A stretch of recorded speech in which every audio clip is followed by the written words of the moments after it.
Untuk mendukung tutorial komputer, kalian bisa mengklik subscribe. Halo, selamat datang di tutorial komputer.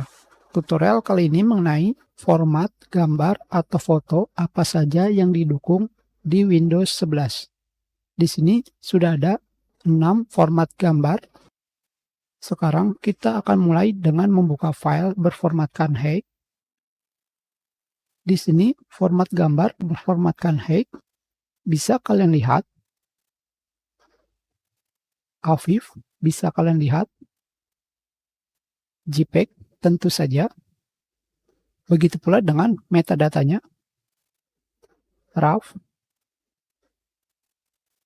dan CR2. Tentu saja kalian bisa mencoba file format RAW yang lainnya karena file format RAW sangatlah banyak. Sekarang kita lihat pada bagian detail pen. Di sini kalian juga bisa melihat metadata dari file format yang ada di sini.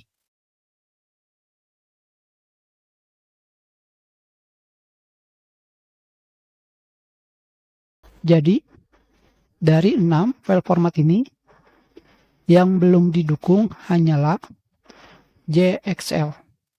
Kita skip. Terima kasih.